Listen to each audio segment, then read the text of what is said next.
You nearly 50 years of protecting people and property from severe and potentially deadly storms.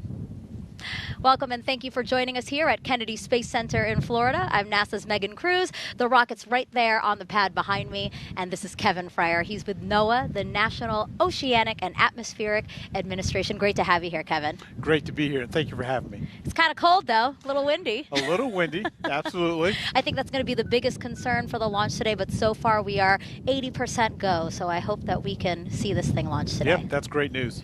Kevin is here because GOES-T is a NOAA mission. NASA and NOAA have been launching GOES satellites since 1975, right?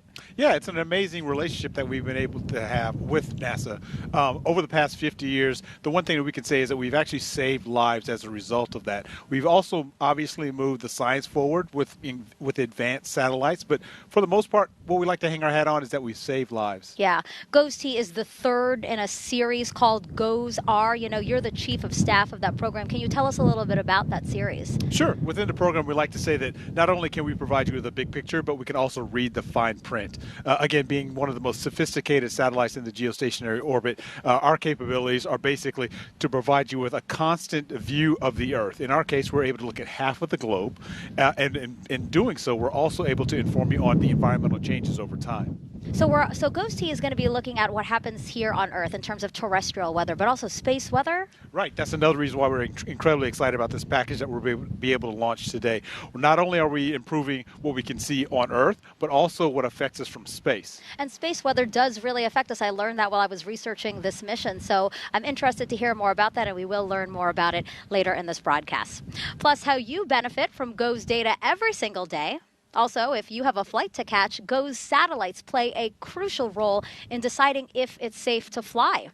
And we also have a fun game for you to play while you watch the broadcast and the launch. This here is a bingo card that you can print out by just scanning this QR code you see on the bottom right-hand corner of your screen.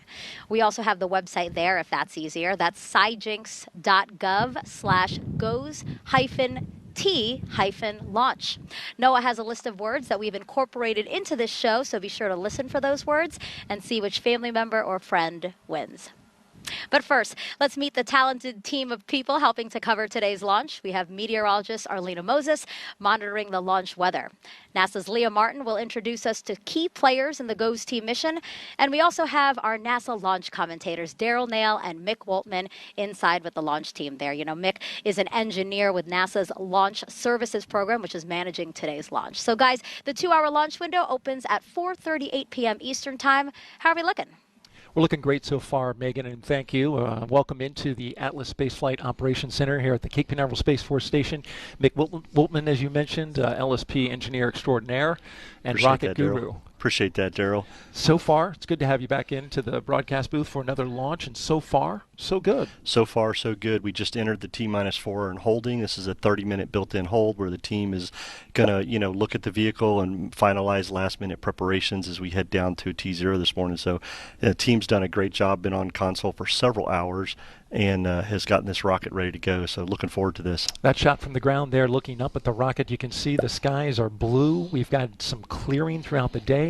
Started off windy and a little overcast, but there you see the clouds moving across the pad. Very light, very scattered.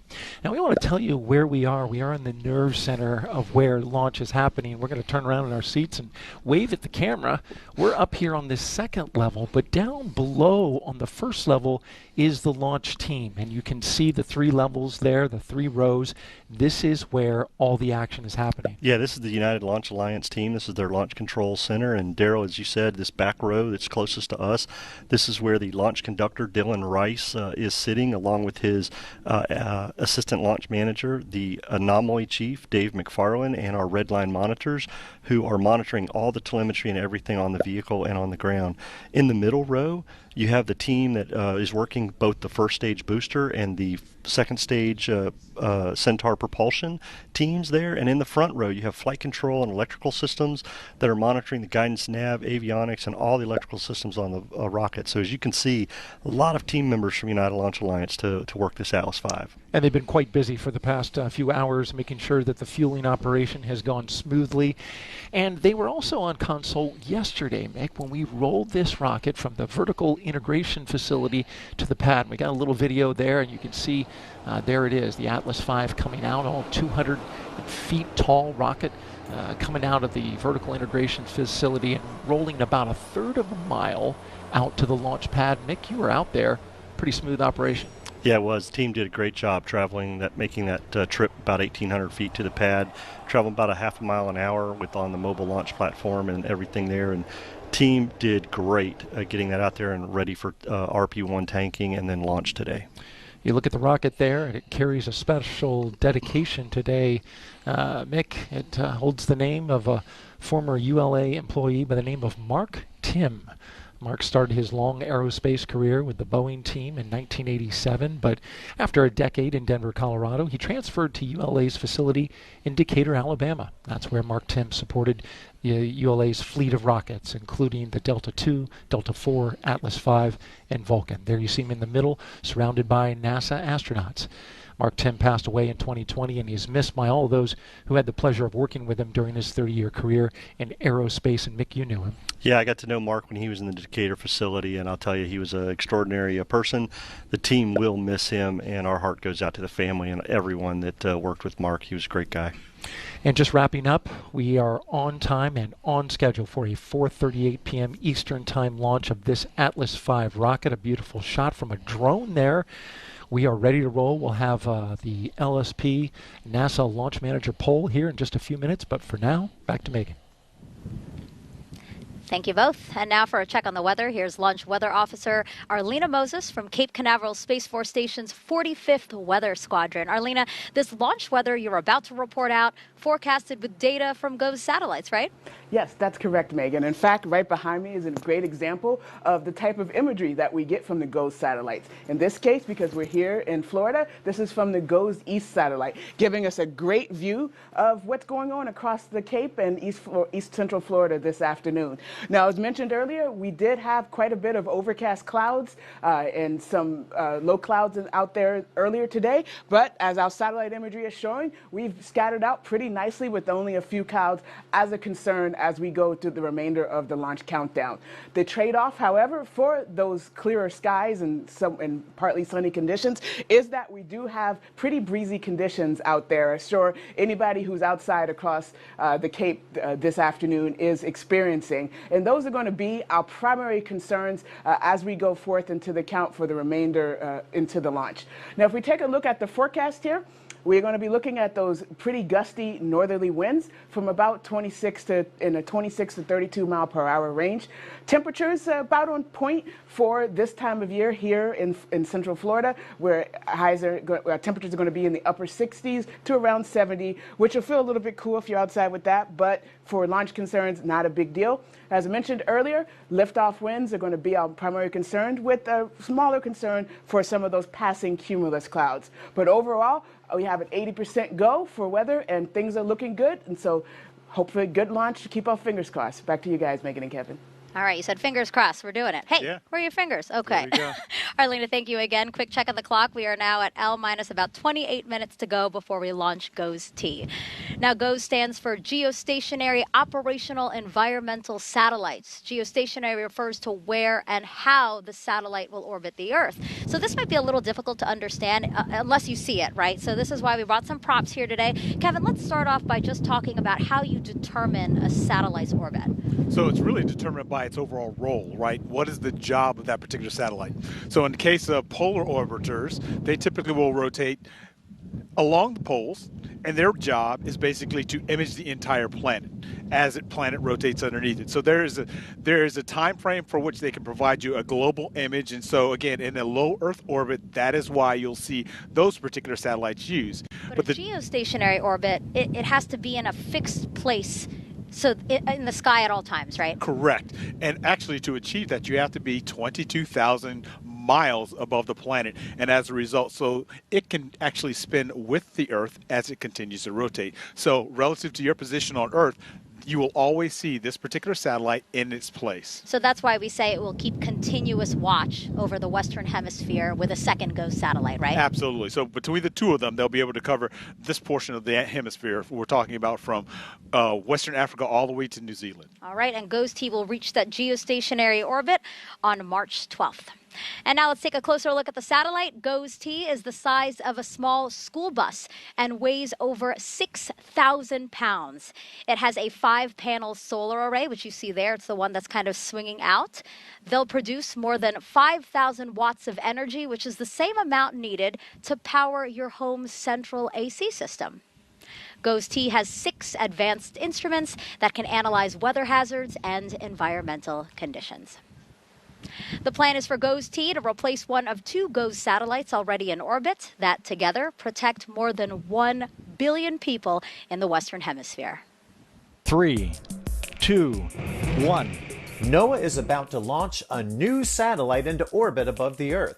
This satellite will be the 3rd in a fleet of NOAA's latest generation of geostationary operational environmental satellites, called GOES, the most advanced weather observing and environmental monitoring system in the Western Hemisphere. GOES satellites orbit 22,236 miles above the Earth's equator at speeds equal to Earth's rotation. This allows for continuous coverage of weather systems as they move throughout the atmosphere. The GOES satellite system keeps watch over more than half the globe, from the west coast of Africa to New Zealand, and from the Arctic Circle to the Antarctic Circle. Each satellite in the series provides high-resolution imagery in near real time to provide critical information for weather forecasts, severe weather prediction, lightning detection, and solar activity. The latest satellite is GOES-T, which will be renamed GOES-18 when it reaches orbit. GOES-T will be the 3rd satellite in the series and is expected to replace the current GOES-17 satellite in the GOES-West orbit. In this position, the satellite will continue GOES-West's legacy of keeping watch over the Pacific Ocean, the western U.S., and the U.S. territories. It will provide complete satellite coverage for the weather systems that impact Hawaii and Alaska. It will provide critical data over the northeastern Pacific, where many of the weather systems affecting the continental U.S. originate. It will monitor and track tropical storms and hurricanes in the Pacific Ocean. It will help identify and track wildfires across the western U.S. It will assist in search and rescue efforts around the U.S. and its surrounding waters as part of NOAA's SARSAT system.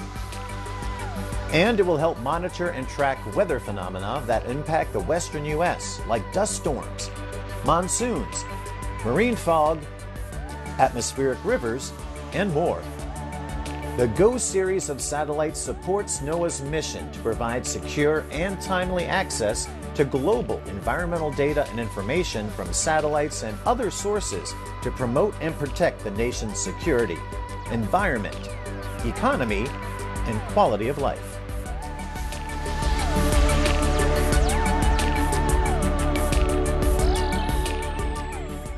GOES-T's instruments will gather data that can help in so many different ways, as you just saw. For more on that, let's hear from NASA's Leah Martin.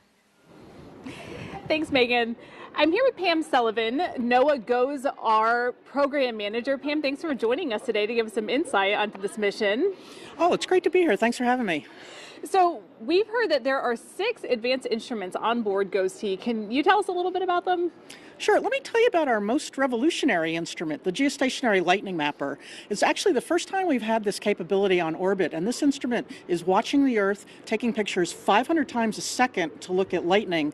And because it is a new instrument, we're actually learning new and interesting things about lightning as a phenomena. For instance, we've seen that large wildfires can generate their own lightning. And the GLM has also shown us that lightning strikes can be really, really long. For instance, GLM recently measured a lightning strike that was more than 470 miles long, stretched from Texas over to Mississippi. Wow. And so having that type of information, 500 images per second, that's almost like having maybe like a stop motion film. What can we do with that information once we have it? Yeah, well, the important thing, of course, is what the forecasters can do with it. And they use the GLM data in conjunction with our advanced baseline imager data and and some other data. But they look, when they're wanting to see if a storm is intensifying, they're looking at that lightning signature, and they're looking for what they call a lightning jump, when the amount of lightning strikes increase dramatically, because that indicates that the storm is likely to be becoming more severe and may spawn dangerous tornadoes. Oh, wow. So we talked a little bit about the location, that this will become a satellite that observes the Western Hemisphere. What part, why is that location significant? Well, yeah, specifically GOES-T is going to go into service as our GOES-West spacecraft. So it'll be stationed over the equator, a little bit off of the west coast of the U.S. And as you know, most of the weather in the U.S. moves from west to east. So that Western satellite is really important as giving us an upstream view of what's coming. So that's a big part of it. But the other thing, GOES-T will also see dangerous conditions that are particular in the west, like wildfires and smoke, dangerous dust storms, and also the phenomena of atmospheric rivers. That's incredible. And so some of these instruments that are on board that are advanced, they're actually an advancement from current satellites that are in orbit now. Is that correct? So the GOES-R series, compared to the previous generation, is much more advanced. The Advanced Baseline Imager generates 60 times more imagery, and then the Lightning Mapper, as I said, is a brand new capability. Thank you so much, Pam, for giving us some insight into this mission. We're excited to see the launch, and Megan, we're going to go back to you.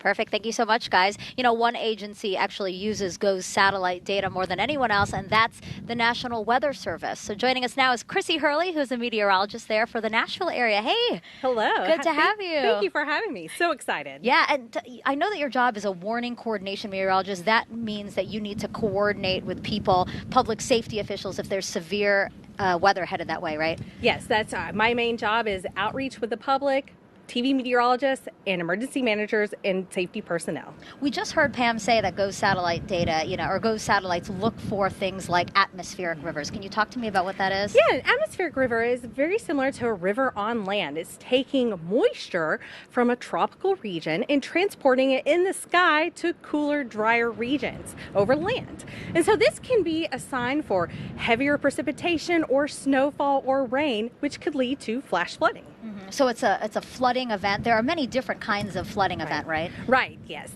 And so last year, I remember you and I were talking, there was a major flooding event. It was actually a deadly flooding event in August in that Middle Tennessee area. Right. Waverly, Tennessee experienced a catastrophic flooding where we had over 20 inches of rain that occurred in McEwen, Tennessee, that less than 12 hours. Wow. And so we were able to use GOES satellite imagery to monitor the intensity of these storms and watch how they just trained over the same locations over and over and over, and able to alert emergency officials that rain wasn't going anywhere. Mm-hmm. Wow, and the last time that Tennessee had an extreme flooding event like that was 2010, so that was a whole series ago. Yes, big differences with GOES satellite imagery between 2010 and 2021. As a meteorologist and forecaster in National Weather Service office, data coming in much quicker, better resolution, and this is really going to help us, predict, forecast better, and save lives. When we say much quicker, what does it mean? How often were we getting images in 2010 versus now?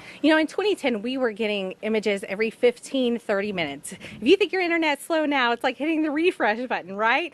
Now we're getting them as quick as 30 to 60 seconds. Wow. And Incredible. so that is really making a huge difference for any operational forecaster. Chrissy, Awesome. Thank you so much for joining us and giving us that insight, because that is really something to think about. Minutes versus seconds, and seconds really matter in severe weather events. Absolutely. Thank you, Chrissy.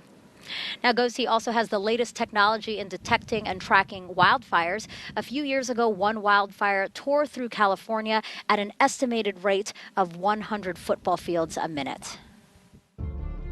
The 2020 Western U.S. wildfire season was historic, both for the record 59,000 wildfires that formed and the 10.1 million acres they scorched. But right on its heels was 2021, in which nearly 52,300 fires were recorded, with more than 7.8 million acres burned through December 24th of that year. Since launching in 2016, NOAA's most advanced geostationary satellites are improving fire weather forecasts, wildfire detection, and fire hazard tracking in near real time. With lives and property at stake, timely, high-quality data is critical for firefighting efforts on the ground.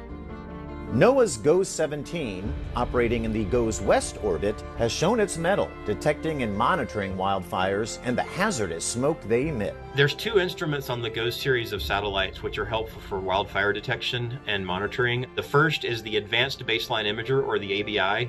We're able to detect hotspots from the thermal signatures from the fires, and we're also able to detect the smoke and track the smoke with time in order to issue notifications and warnings to the public. The second instrument is called the Geostationary Lightning Mapper, or the GLM. GLM is important because oftentimes lightning is the cause of the start of wildfires. And so forecasters can monitor the GLM to see where lightning has occurred to decide whether or not they think some lightning may have started a fire.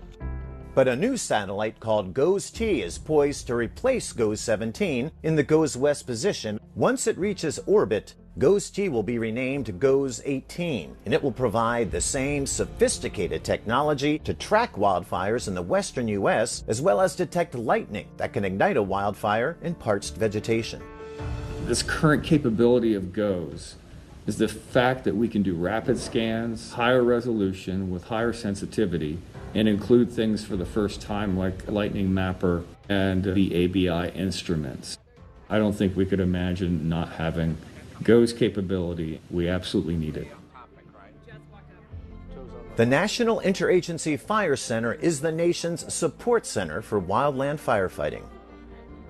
GOES is an eye in the sky. It's giving us a hemispheric perspective with GOES 16 and 17 without having those two satellites up there constantly staring, constantly monitoring, constantly providing us with information. We really have just a big gap. We would lose a lot of our capability to understand the environment, to see the interaction of the fires with the atmosphere and see how the atmosphere is impacting the behavior of the fires. With those being able to look at the United States every 5 to 10 minutes, we're getting a much more real-time appreciation for how fires are behaving because of the ability of the GOES satellites to detect the heat from the fires.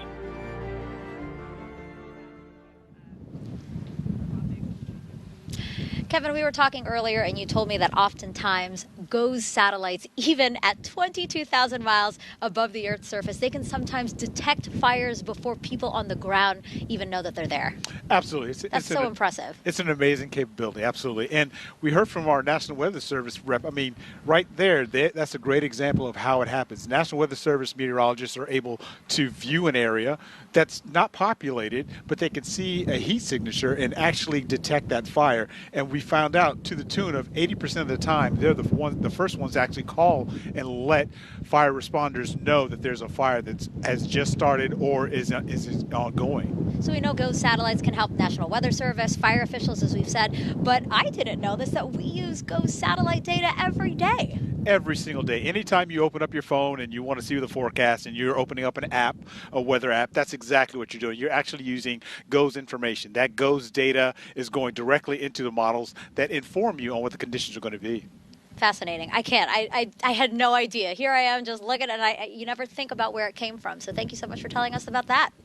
We're now L- about 14 minutes away from launching GOES-T. Daryl and Mick, it's about time for that launch manager poll you talked about. It sure is. And before we get to that poll, which is happening at L-13, so just about 50 seconds from now, you got an update from the launch weather officer. You can see on the bottom of your screen the weather briefing there, right there. They talked about the winds. They're still pretty up, but the clouds have dissipated, so we are now at 90% go for launch, improving from that 80% earlier that you heard reported. But Mick, still got a 10% because we are watching those winds. Yeah, as you can see in the forecast there, where Megan and Kevin are, the winds are still here on the ground, blowing pretty good. The team is continuing to monitor those. But yeah, I'm glad to hear that 90% go. Winds for upper level, and they will remain green through 2218 Zulu, so significantly into the window. And then we could get a later update should we need it. Listening to looks like we have very improved ground winds additionally, so we look great for weather. We've had a really good cryo propellant load today, and very, very little activity on the range instrumentation. So with that, I would like to now conduct the GOES-T launch poll. NASA CE.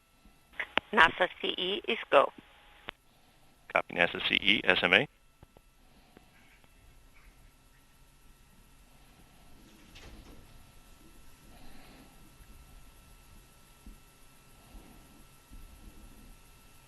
SMA is go. Copy SMA. SMD. SMD is go. Copy SMD. NASA MEM. NASA MEM is go. Copy NASA MEM. And LSP. LSP is go. Copy LSP. NLM copies.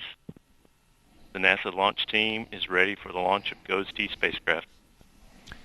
And that was NASA Launch Manager Tim Dunn that you saw at the bottom of the screen there towards the weather briefing milestone. And so now we're good to go. Yeah, Chuck, that was a very important. Sorry, Daryl. I'm thinking of that because you heard NASA. Chuck. I did hear Chuck. Yeah. NASA LSP. What I was going to say there is Tim paused at the end there because Chuck Duvall, NASA LSP, this will be his last mission as he just announced his retirement from NASA after 40 years. So this mission, Chuck, GOES-T. Thanks for everything you've done, and thanks for that go. Been here a long time. Didn't he start as an intern? He did. Yeah. He did. That's a long career. Well, congratulations to him. And here we are with the rocket on the pad, ready to go. We're going to pick up this countdown. We're also going to have a special message from somebody you may know, a very popular and somewhat famous meteorologist. We're going to get to that in a second, but we'll send it back to Megan for now. And GOES-T is one of many NASA science missions underway right now. Let's head back to Leah to learn more about that. Hi, Megan. I'm here with Dr. Thomas Zurbuchen, NASA's Associate Administrator for the Science Missions Directorate, and this is a huge year for you and your team. Absolutely. It's a year of science. Every year is a year of science, we say. You know, like we have an amazing number of launches ahead of us.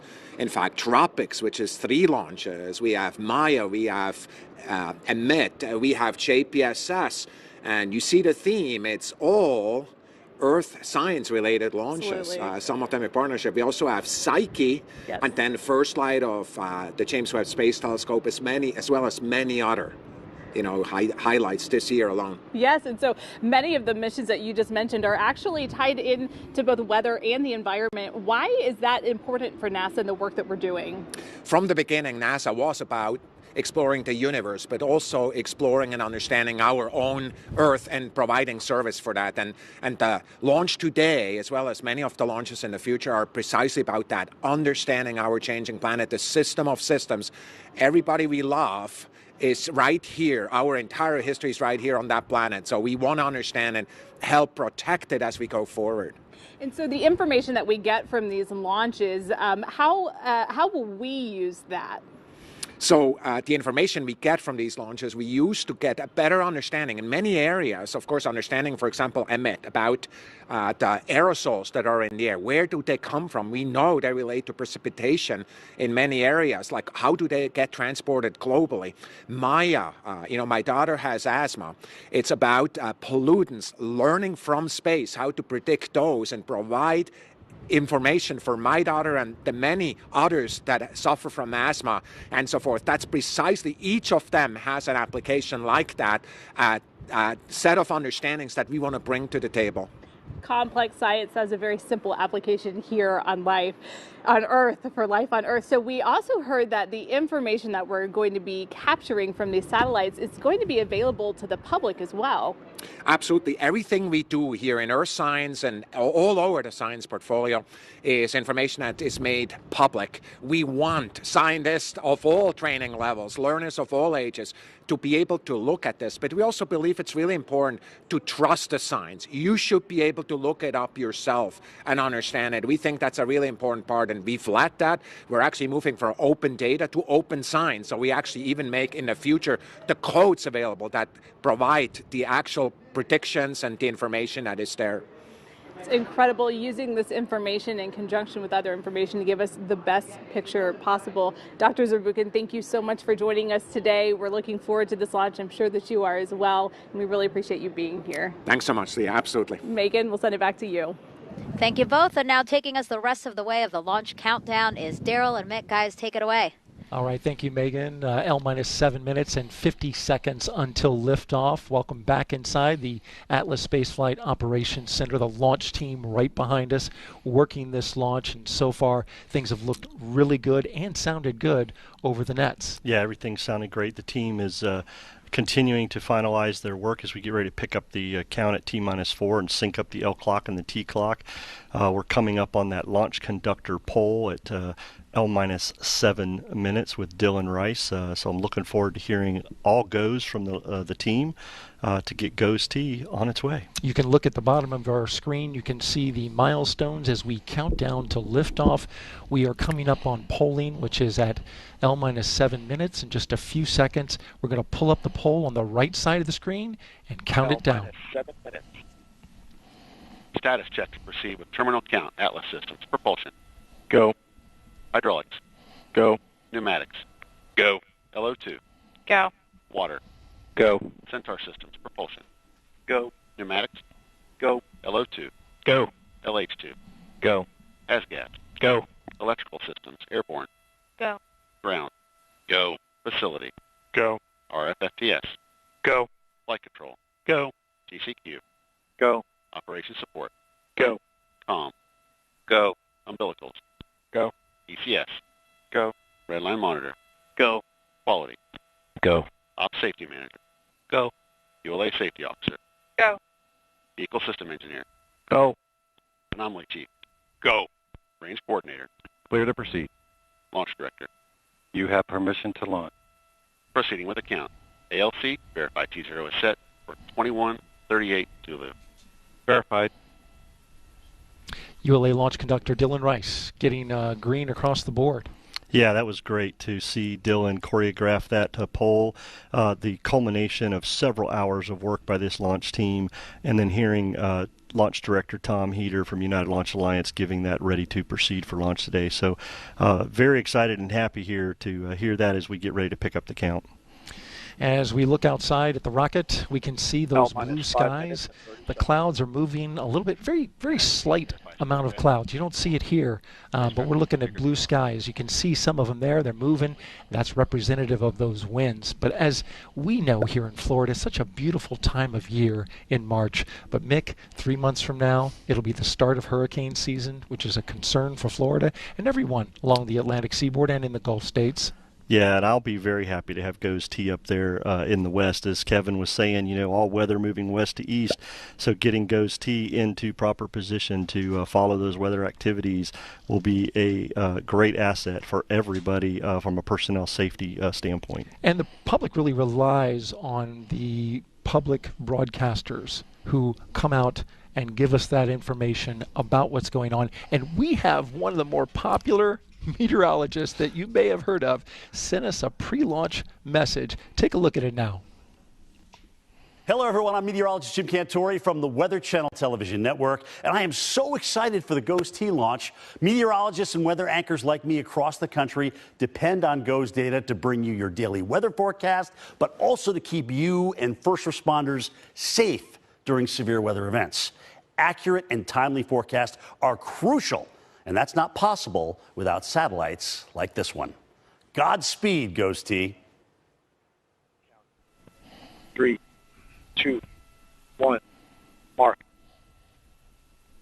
And there you have the syncing up of the L clock to the left top and the T clock on the right-hand side. They are in sync, Mick, and that means we are starting up and really close to ready to go. Yes, this is a very thrilling time for us, Daryl, as we get ready to perform a lot of activities here. The team's going to finish tanking and topping the vehicles, securing everything, getting things to flight pressure, getting the ordnance control unit armed, the flight termination system armed, getting the vehicle on internal power, which we heard a little while ago that the spacecraft GOES-T is configured and on internal power, ready for today's launch. So we'll be finalizing all these steps, the United Launch Alliance team that we talked about earlier, and they will get GOES-T ready for a liftoff at 4:38 p.m. And there you can see from that shot of the pad out over the Atlantic Ocean, you see down towards the bottom of the rocket those two solid rocket motors. There's two on this side, two on the other.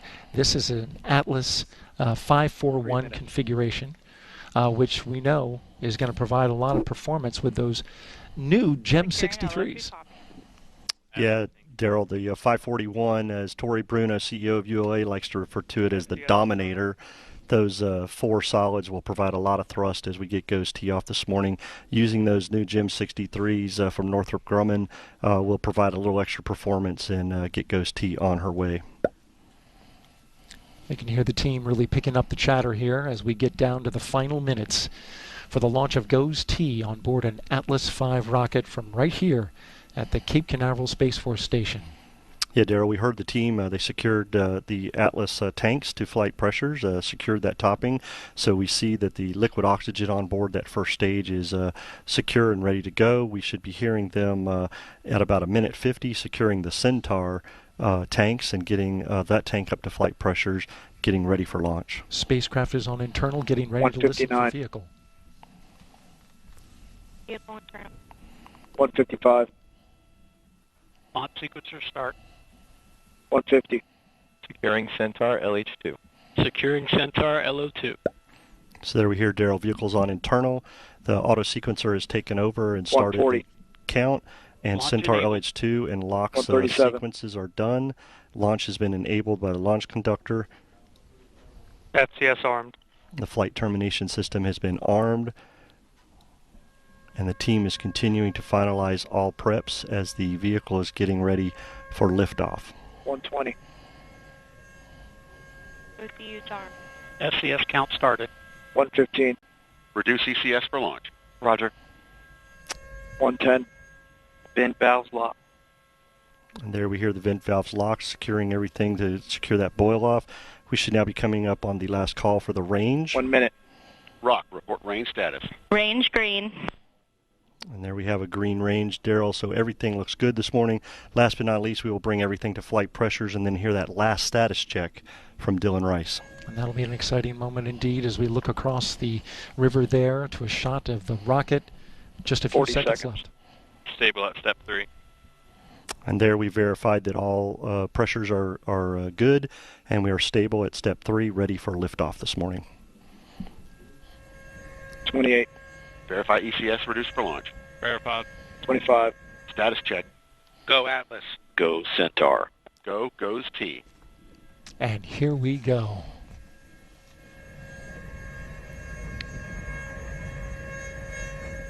The final seconds now. 10, 9, 8, 7, 6, 5, 4, 3, 2, 1. And liftoff. Liftoff of NOAA's GOES-T, our newest weather sentinel in the sky to help keep us safe here on the ground. Daryl, let's listen in as we listen to United Launch Alliance Rob This Kissel, look good. who's the flight mission commentator. View has gone to closed loop control.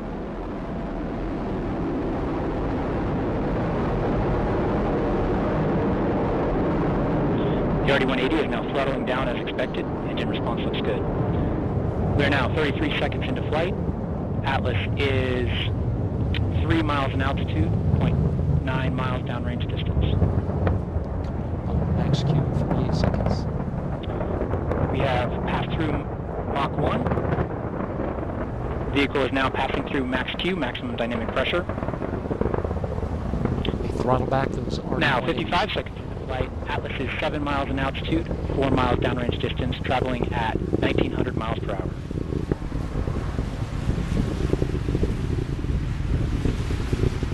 RD-180 is now throttling back up.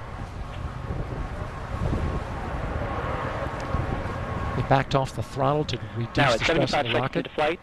Atlas is 13 miles in altitude, 10 miles downrange distance, traveling at 2,700 miles per hour.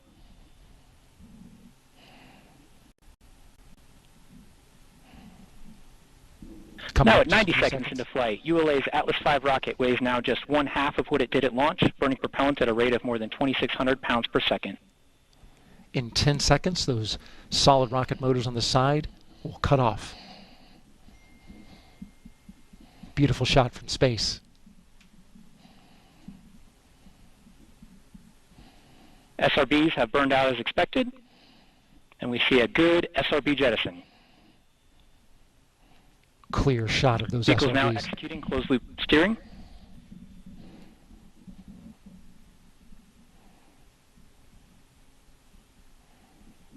Here in a few seconds, they're going to throttle back up. Vehicle performance looks good at this time. Now 135 seconds into flight.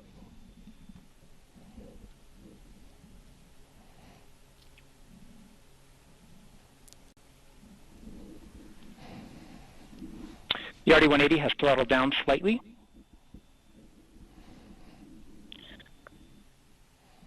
Vehicle performance continues to look good at this time. Tank pressures are stable, and Atlas booster battery voltages remain in their expected ranges.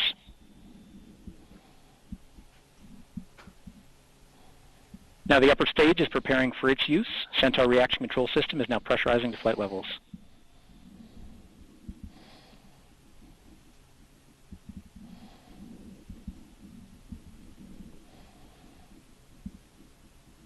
Now they'll jettison the payload fairing, which protects GOES-T at 3 minutes and 30 seconds.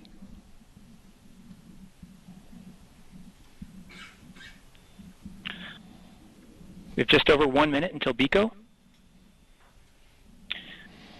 We're now seeing the RD-180 throttle limiting to maintain a 2.5 G acceleration limit. Standing by for payload fairing jettison.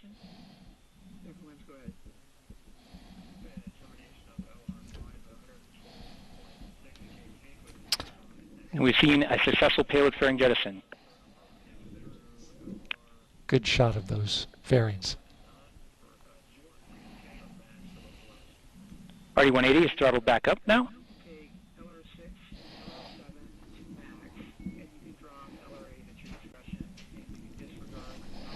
And the vehicle has reached a 4.6 G acceleration limit and will maintain this level through BECO. And you're looking at animation now. We've seen that the Centaur has begun its boost phase chill down sequence.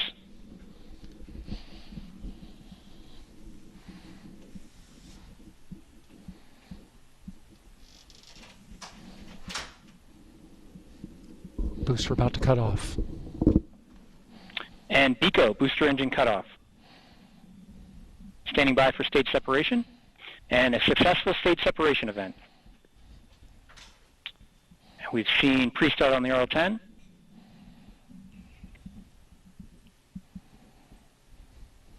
And mess 1, we have ignition for the first burn.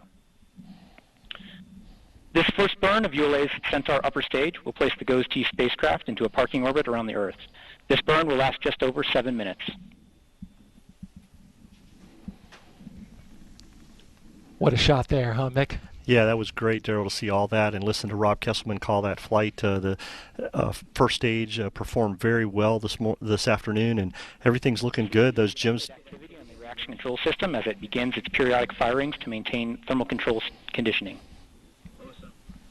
Yeah, those GEM 63s performed well, solid rocket boosters, and RD-180 performance well. What I really liked was when we saw the payload fairing come off. That was a great shot from the camera. Saw the payload fairing come off, and then most people probably noticed that little half cylindrical come off after payload fairings. Yeah. That was what we call the Centaur forward load reaction deck. Because the fairing, the 5-meter fairing, encompasses both Centaur as expected and the GOES-T satellite, there's a load ring that's inside the fairing around Centaur to help keep that 5-meter fairing from flexing. So that's what you saw when you came off there. I was wondering about and that. The engine response remains nominal.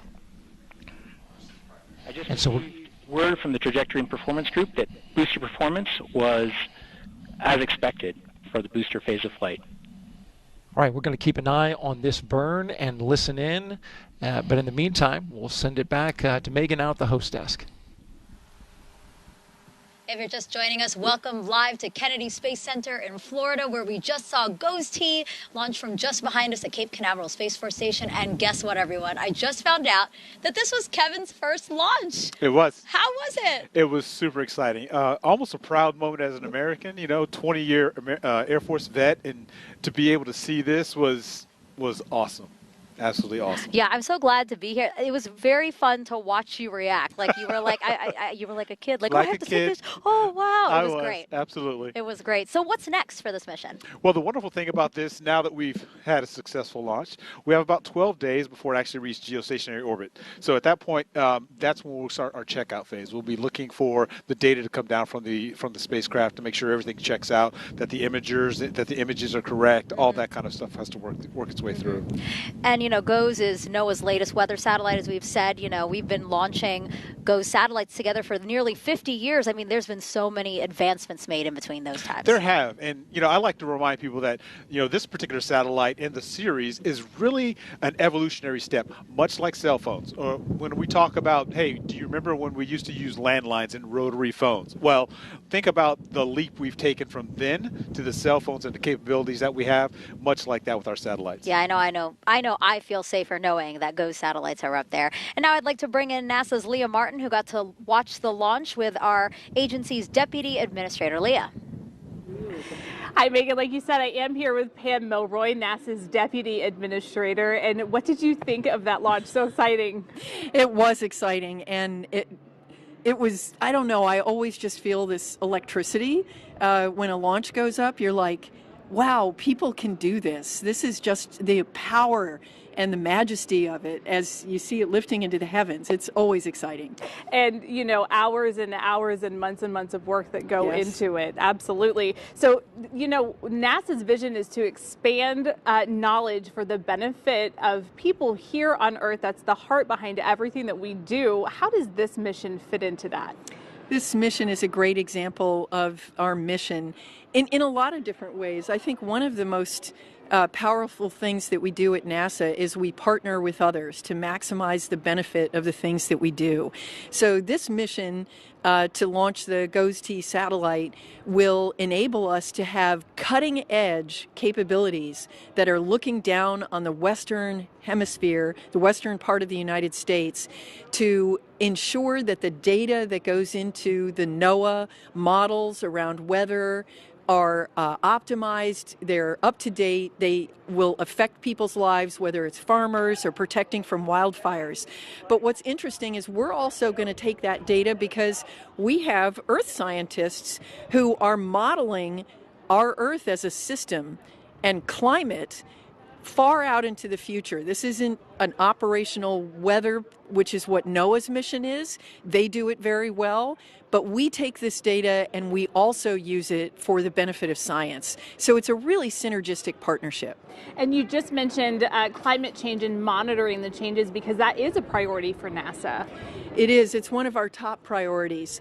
We are already doing a significant amount in this area. Earth science and looking at our own Earth has always been an important part of our science mission. Interestingly, we also study other planets in the solar system, such as Mars, which we believe was once wet and had more of an atmosphere. And so the question is, how did it get the way that it did? And how do we make sure that does not happen to our planet? So it's a critical part of our mission. Well, we're hoping that the information that we get today can feed into the future missions of tomorrow. If nothing else, we'll certainly know the weather. Pam, thank you so much for joining us today. We really appreciate it, and we hope you enjoyed the live. Exciting day. Megan, back to you. Thank you, Leah and Pam. And Kevin, GOES-T doesn't just forecast the weather. We've talked about this a little bit. You know, we've talked about how it monitors the atmosphere for fog, dust storms, and smoke, and especially for wildfires. But what about like smoke and ash for volcanic eruptions? Yeah, absolutely. This past year has been kind of a revelation in our capabilities to view volcanic eruptions. In particular, probably the most spectacular example would be the Tongan. But what we also have is another example in the Caribbean where you can see not only the amount of ash that goes up, but the area that it covers. And as a result of that particular hazard becomes an aviation hazard in particular. Yeah, you can see all the smoke there. You know, weirdly enough, 2 years ago, I was traveling in the Philippines and there was a volcanic eruption there and we had to ground hundreds of flights because of it. So really, GOES helps decide whether or not it's safe to fly. They do. Again, NOAA's partnered with the FAA and they provide them with those volcanic ash, both forecasts and projections for where that ash could go. All right, we're now approaching another milestone in the Ascent. Daryl and Mick, back to you. Thank you very much, Megan. And we continue to burn, continue to get good numbers as we monitor the flight of the Centaur and GOES-T. IP vanish. Yeah, things are looking really great on this flight, and coming up on MECO 1 of that Centaur engine as Centaur continues to perform nominally. We've heard pressures and everything look great. PU system has gone open loop. Here in about 10 seconds, we'll have the Standing cutoff. by for the end of the burn. And we have MECO. Main engine has cut off. There you go. That completes that first burn. And so now we go into about an 11-minute coast phase, Mick. At this time, the GOES-T spacecraft and ULA's Centaur upper stage are in an unpowered coast phase that will last approximately 11 minutes. The coast allows the vehicle to move to optimal orbital position in the orbit prior to beginning the second main engine burn. And what you're looking at is animation that is tied directly to the telemetry we are receiving from the rocket.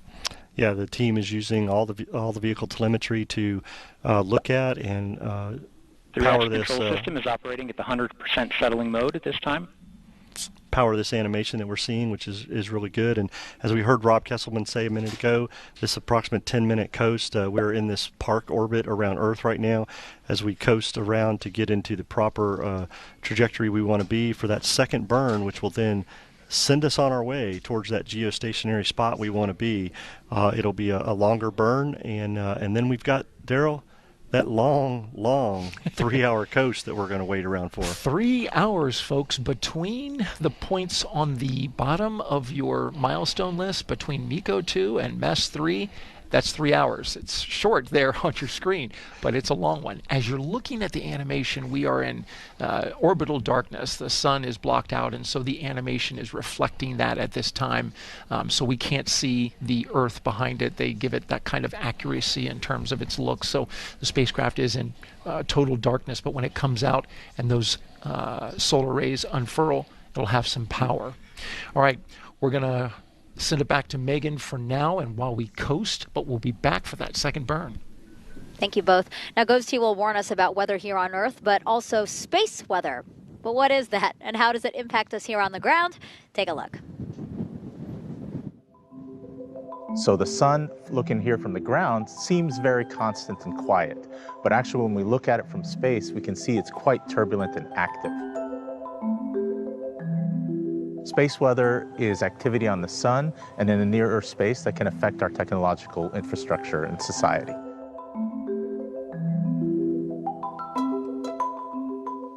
The sun is constantly spewing out a stream of particles called the solar wind that goes out into the solar system.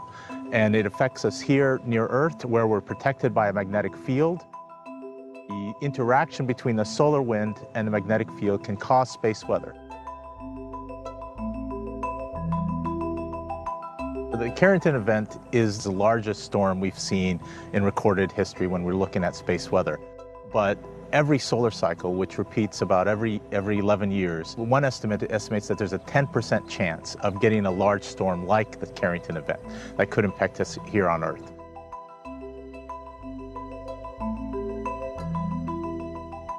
But we see solar storms almost all the time. And these storms have an effect on our technological infrastructure. Solar storms can cause activity in Earth's atmosphere and magnetosphere that can damage electrical power grids that power our communities, interrupt radio and satellite communications, and can cause our GPS navigation to fail. NOAA is working with its international partners to ensure that we have different vantage points where we can observe space weather. Our space weather observing infrastructure from space includes the NOAA Discover satellite and the NASA ACE satellite that are stationed upstream of Earth to give us a first buoy measurement of the solar wind. It also includes the ESA-NASA SOHO satellite and the NASA Stereo satellite that image the sun and also make coronagraph measurements of the outer atmosphere of the sun, the corona, that can tell us when large explosions happen off the sun. We also observe the sun and the Earth's magnetic field from the geostationary location with NOAA's GOES.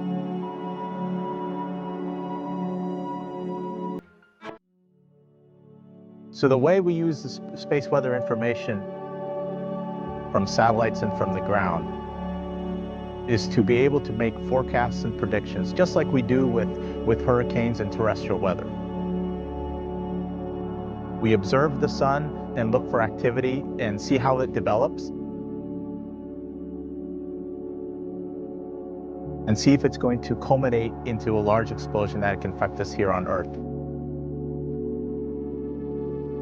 NOAA is working with its international partners to expand our observing capability. We're committed to observing along the Sun-Earth line. So we're going to do the imaging of the sun and the upstream buoy measurements of the solar wind along the Sun-Earth axis.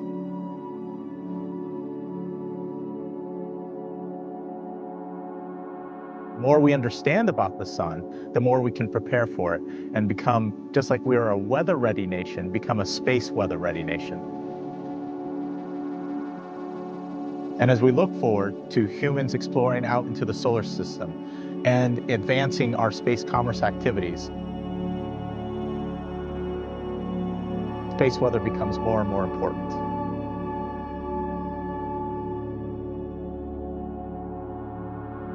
GOES-T is one of many satellite programs operating right now. Leah is standing by with someone you know very well, Kevin. Dr. Spinrad, our administrator. Yeah, NOAA's administrator. All right, take it away, guys. Hi, Dr. Spinrad. Thank you so much for joining us today for the GOES-T launch. We really appreciate it. So this launch is actually not the only NASA NOAA launch that we have a collaborative effort with this year. We have another one coming up as well.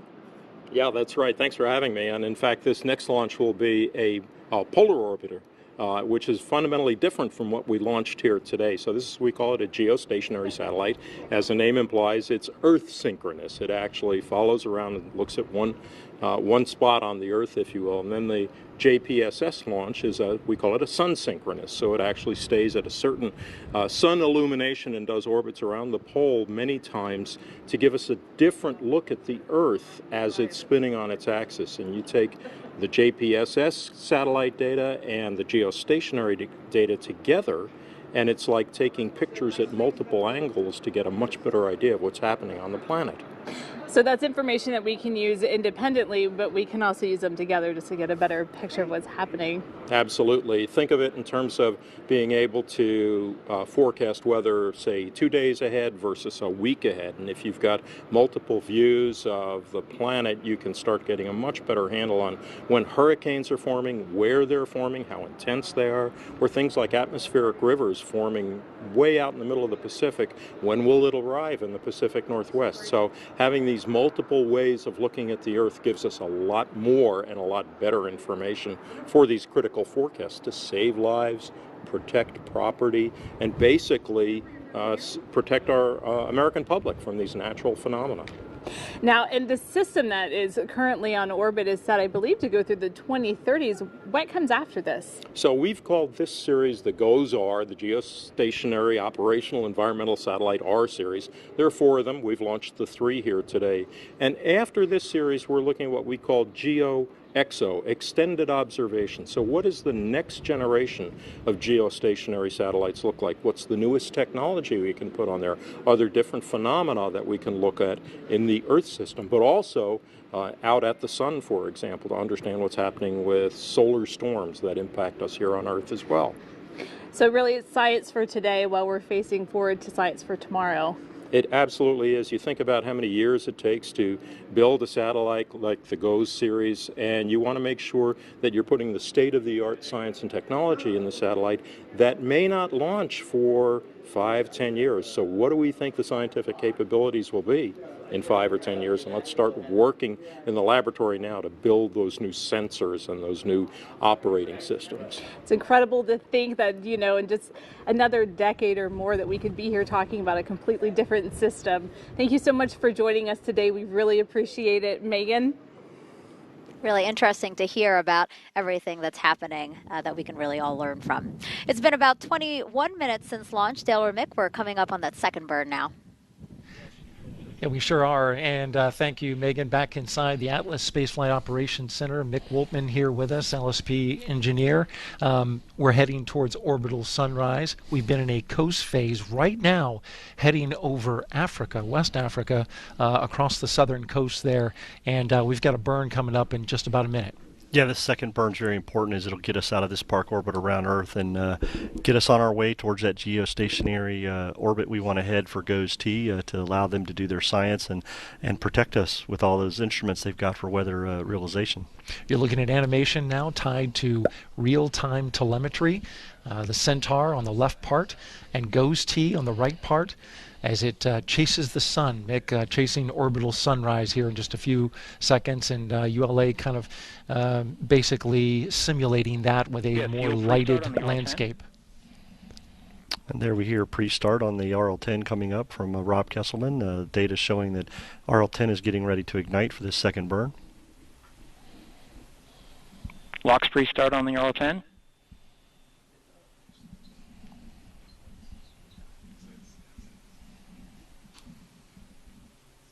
We have ignition, MES 2.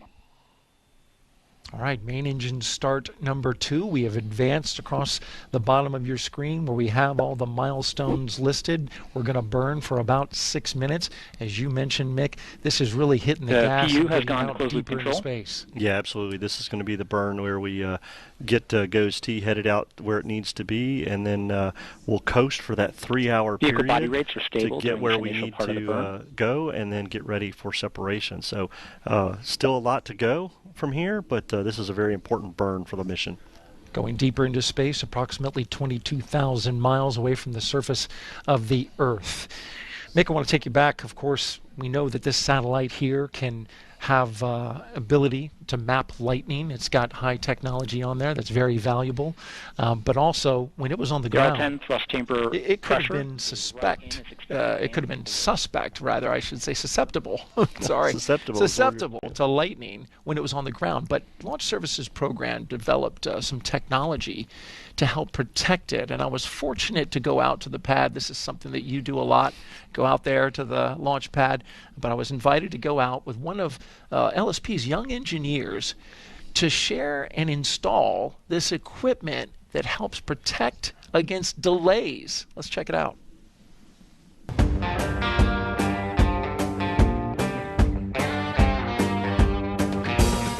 Hey, Alex. Hey, Daryl. Good to see you. Good to see you too. Hey, thanks for having me out. So this is it. This is it. This is the PLI. The NASA Portable Lightning Instrumentation. I see it right here. You're going to take it up there all the way to where the top of the rocket is? Yeah, right around where the payload fairing is, level 5.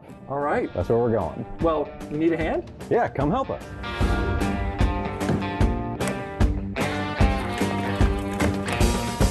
Now that we're inside the VIF and we're about 13 stories up, tell me a little bit about this box. You've got some, looks like some sensors here. That's right. So we got the current probe, which is over near the rocket, and we have 3 more sensors over here. This one is an electric field sensor. This one up here is a magnetic field sensor. And this little one over here, that's a GPS antenna. That's how we make sure our data stays synchronized in time, so that we can correlate that data to all the other lightning detection networks in the area. So what happens if there's a lightning strike somewhere nearby? What does this do? So if it's close enough to cause any interference in this area, these field sensors will pick it up first. And they'll cause the entire system to take a snapshot of that data and record it. And how is that helpful? We'll know what the peak of it was, we'll know how long the transient lasted, we'll be able to calculate how much energy traveled through there, we'll have a lot more information to work on. Small box, big rocket, but it's got a big role in the whole scheme of things. It's got a big job, that's for sure.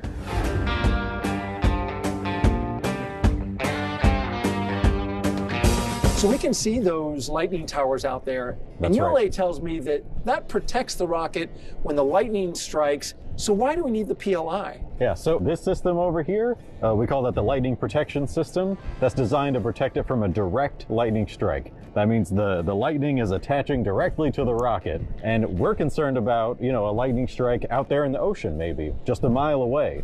And the energy in a lightning strike is so intense, it creates these very powerful magnetic and electric fields. And those are the things we're concerned about, because that magnetic field can come through and couple into the umbilical cable.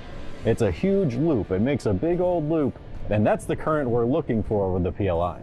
Has the PLI ever prevented a long launch delay for a previous mission? Mars 2020 was where the data from the PLI gave the spacecraft team the confidence to go ahead and launch. So there was a lightning strike around the Mars Perseverance rocket. That's right. And you saw it? And we gathered that data, yep. And it launched on time. It did. And it's up there now. That's right, on Mars. That's right.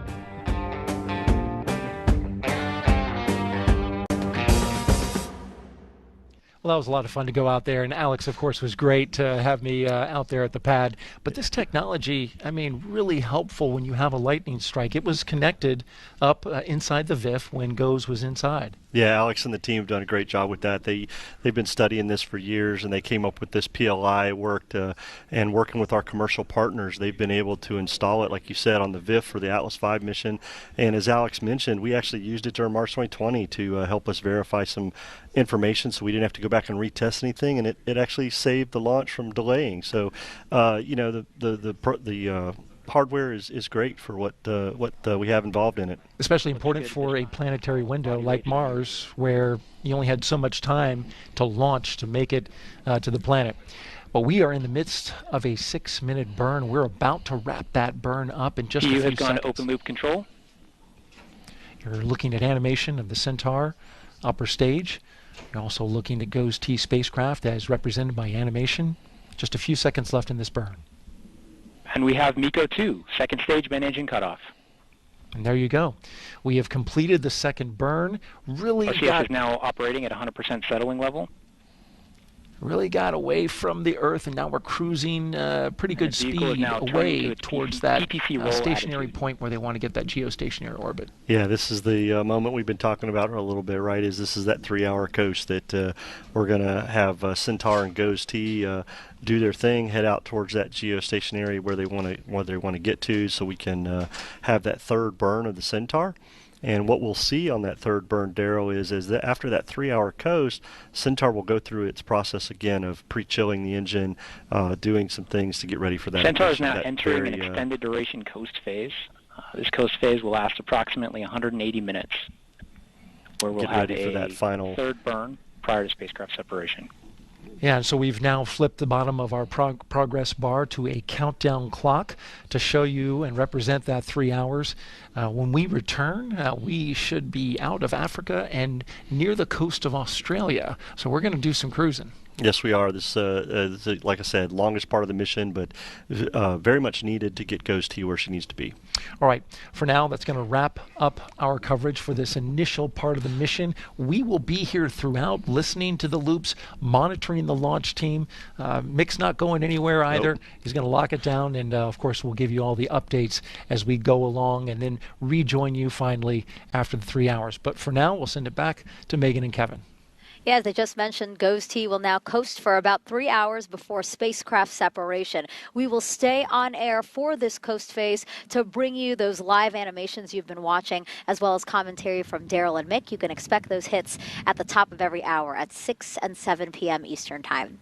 In the meantime, we have some fantastic art to show you from kids around the world as part of NASA's Space Place Art Challenge, where every month we invite kids to draw something space-related. And in honor of GOES-T's launch today, we asked kids to draw GOES-T observing the weather where they live. And then at 8 p.m. Eastern, Kevin and I will be back to cover the rest of the mission, so set your alarms, and we'll see you back here soon. See you then.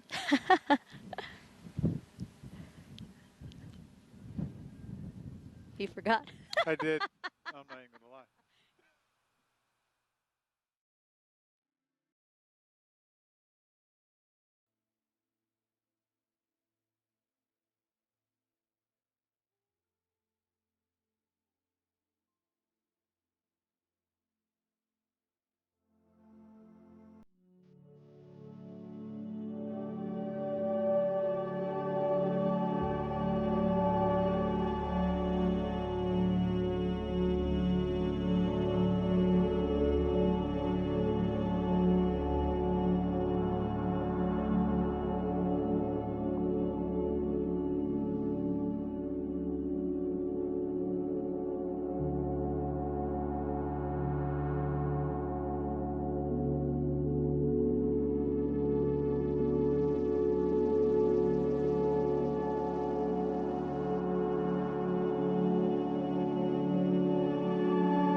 Lou Mangieri and Chief Engineer Marty Malinowski from United Launch Alliance. And we have MECO 3. Reaction control system is now settling at 100%. And that was main engine cutoff number 3. We have about 160 seconds remaining until spacecraft separation. So the third burn, the third and final burn is complete. And now we are awaiting the biggest moment of all, the separation of the GOES-T spacecraft from the Centaur upper stage. So we got a few minutes here before that moment. That burn, it has got it close to the orbit, but not exactly. Executing a turn to the spacecraft separation attitude. Explain that, Mick. So yeah, we put it near geostationary where we want to be, and as we mentioned earlier in the show, the GOES-T NOAA team will work over the next 10 to 11 days to 2 minutes till spacecraft separation. To put GOES-T into the proper orbit at that 22,236 miles they need to be.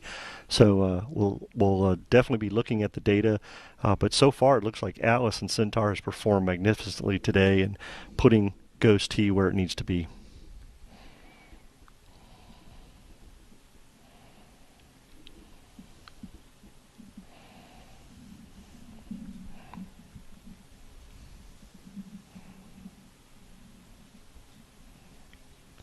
As you can see, Centaur, the thrusters there still moving Centaur around and stabling things out, as Rob Kesselman had mentioned, and getting ready for spacecraft separation. Just about 60 seconds away from that separation. And there'll be video of this separation. Vehicle attitude rates are now stabilizing for spacecraft separation. We have just about 60 seconds until spacecraft separation. We won't have the video live, but we will get the downlink about 15 minutes after separation. So look for that on social media, NASA, ULA. Look on their social media accounts.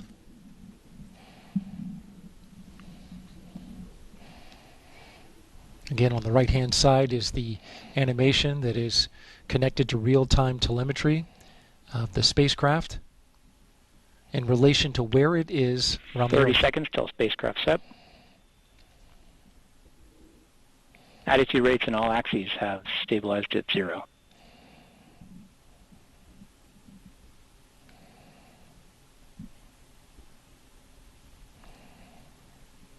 Some very intense looks. 10 seconds remaining. For the folks on the left.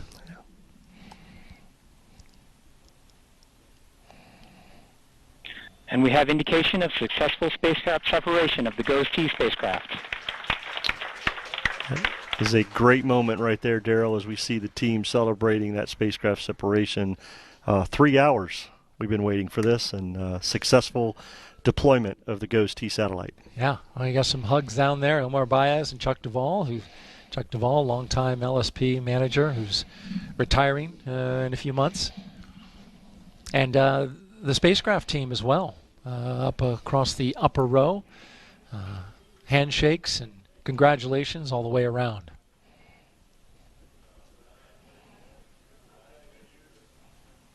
This is the culmination of years of work that started in earnest more than 6 years ago. LSP coming in and bringing the spacecraft and launch provider together roughly 2 years ago.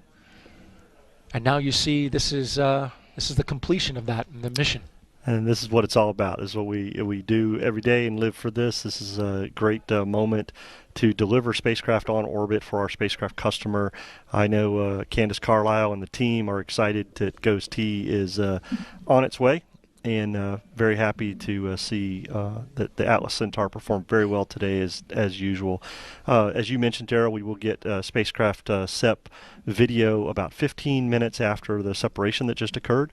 The team will do a quick look here in about 20 minutes of the Centaur data to make sure everything that we saw looked really good.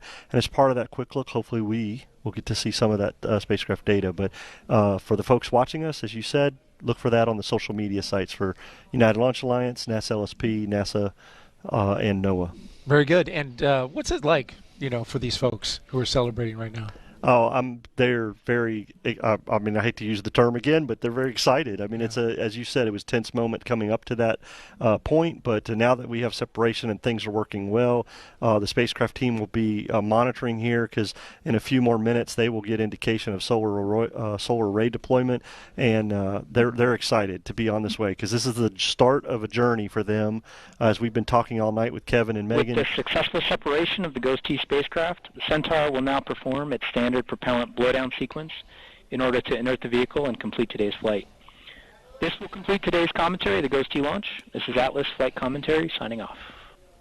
So there we heard Rob Kesselman is done for the day, but yeah, Centaur will perform its last maneuver and get all the propellant out of the tank. And what he means by that is that MECO 3 was a actual guidance shutdown. So we didn't run out of propellant. We had enough propellant to perform the mission, and the guidance on board actually shut the engine down at the exact time we needed to put GOES-T where it needed to be in space.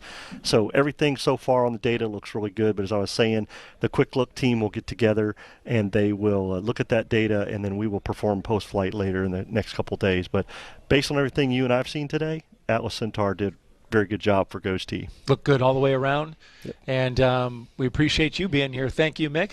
Great to have you alongside for another great and successful launch by the Launch Services Program. Appreciate it, Daryl. It's always a pleasure to be here with you guys and share on these launches. And, of course, this one with you, longest one we've been together, 3.5 hour coast, my friend. Thank you very much. Thank you, sir. We survived it. All right, we'll send it back to Megan and Kevin. Thank you, guys. All right, so Kevin, GOES-T has successfully separated. You and I clapped along with the launch team here. How do you feel?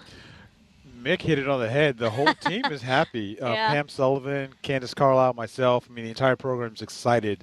It's like the delivery of a baby. We're overjoyed. Yeah, this is obviously a big accomplishment, but there's more to be done. What's next in this mission? Yeah, so the next point we've talked about in the past, which is we're now going to coast out for the next 11 days to the actual operational orbit, and from there we'll be checking out the instruments to make sure that the instrumentation on board is getting the information is getting down to the ground site like it's supposed to, at which point in time then we go through the product validations. We just make sure that the products are correct.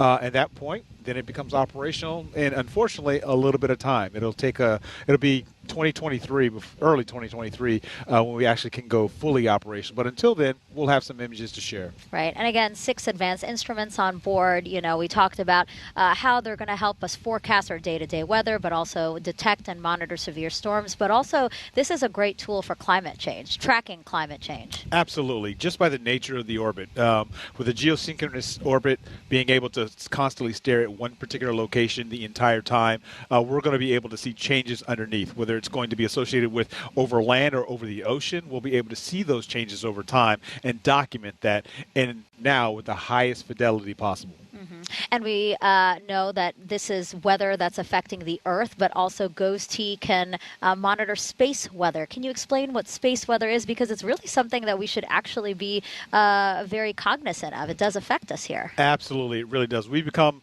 a more digitally dependent culture, and as a result, that dependence is on digital content, whether it comes from space, specifically like GPS. So with that, you can always see that for us, space weather is a player every single day. Great. Kevin, thank you so much. And today's mission, as we know, was managed by NASA's Launch Services Program. The team considers that spacecraft separation mission success. Daryl is back now with NASA Launch Director Tim Dunn. Indeed, Megan, and thank you. Tim Dunn is here, and well, successful mission. So first of all, congratulations to you and the entire launch team. This was a long one. Yes. So I imagine that builds up some anticipation over a long period of time. Absolutely, absolutely. Wow. Let me take a breath here. So hopefully you guys got to watch a little bit of that excitement in the MDC and in all of our control rooms. So that is what it's all about. When we get to that spacecraft separation, it's years of work go into that one event. And now we can hand that spacecraft over to NOAA and our customer, and we're going to have reliable weather data for 15 years at least for this asset. So what a countdown today. I mean, we don't get many countdowns like this, but today we were blessed with a smooth countdown. Yeah. And you probably saw about the last half hour or so of that. It was like we were very fortunate. Weather cooperated. Had weather issues in the morning, but then it really just cleared and opened up in the evening. It was beautiful. We were having a little bit of challenge with some ground winds, projected going to be right close to our liftoff constraints. But I tell you, about an hour before T0, those started to dissipate and really trended favorably and were not even an issue. No range issues. So I commend Space Launch Delta 45 and Space Force for having just an absolutely pristine range. All the instrumentation was rock solid today, so thank you so much to our Space Force colleagues for that. For the launch team, you know, when you bring a combined government and contractor team together that is performing at this high level, it's just it's so good for someone in my position to be able to sit back and watch this orchestration of all this talent. So I really appreciate the women and men of Launch Services program, my program. They're just amazing. I love you guys. Thank you for everything you do to get us to this point. We get to work alongside incredible folks from United Launch Alliance that build this mighty Atlas. Just what an incredible launch capability this vehicle is. And then we bring our customer in this case NOAA and Goddard Space Flight Center, that have brought this incredible treasure, this precious weather capability that's going to benefit our nation for a decade and a half. And to put it all together, have a successful countdown, smooth countdown, a perfect launch, put it on orbit. Just a great feeling, Daryl. Extremely well done by all involved. And now over the next 11 days, the team at NOAA will refine that orbit to get it in exactly that geostationary position. And then GOES-T will be GOES-18, and we'll start operations. You know, as you talked about the team and all the hard work that's being done, it doesn't end here. You guys have quite the manifest going ahead of the year. Talk a little bit about that. It's a very exciting year. So these are our big missions. So we have 3 more big missions for the remainder of calendar year 2022. We're going to go to a metal asteroid with the Psyche mission in August on a Falcon Heavy. Really looking forward to that. That one's going to depart Earth from here on the East Coast at the Cape. That'll be a fun one. Then we're going to transition to the West Coast and go out to Vandenberg for a couple of missions. We go with our NOAA customer again, and we do the other version of our national weather capability, the polar orbiting satellites. That's going to be JPSS-2 at the end of September from Vandenberg on an Atlas V. So we get to work with ULA once more and this incredible team. And then we're going to finish out the year with a surface water surveillance capability that is an international collaboration with the Europeans called SWAT, and we're going to launch that on a Falcon 9 from Vandenberg. And then mixed in amongst this, we're going to do our advisory work. We're going to work alongside some of the smaller, newer providers. We have a mission called Tropics on Astra. So we got 3 separate launches from the East Coast, spaced out probably over the period of a couple of months. So that's going to be very exciting. And then we're going to have a lunar mission this year. It's small but mighty. It's called Capstone. And we're launching that on an Electron rocket from Rocket Lab from New Zealand. So a lot of excitement. We're very excited about the prospects that lie ahead of us. We're really excited about what happened here today. Absolutely. But always have our eyes ahead to what's coming down the road. Great job, Tim Dunn, NASA Launch Manager for Launch Services Program. Thank you. Great job to your team. Appreciate you being here and giving us some comments. You're welcome, Daryl. Thank you so much. All right. Megan, we'll send it back to you. Tim, congratulations, and thank you, Daryl, and to Mick as well for all the commentary today. That'll do it for us here at Kennedy Space Center for this live coverage of NOAA's GOES-T. A big thank you to everyone who participated, especially you, Kevin. Thank you so much. Thanks for having me. I appreciate it. Oh, yeah. Oh, yeah. It'll now take 11 days for GOES-T to get to its geostationary orbit, about 22,000 miles above the Earth's surface. At that point, it will be renamed GOES-18. NOAA will test GOES-18 to make sure everything works, and if all goes well, they expect to put it into service as GOES-West in early 2023. You can continue to follow this mission. I'm sure Kevin would love that by scanning this QR code that you see on the bottom of your screen there. You can also just go to the website if you can't scan the code right now. So that website is noaa.gov/GOES. NOAA.gov/GOES-T-launch. Again, NOAA.gov/GOES-T-launch. Thanks again for watching. Have a great evening, everyone.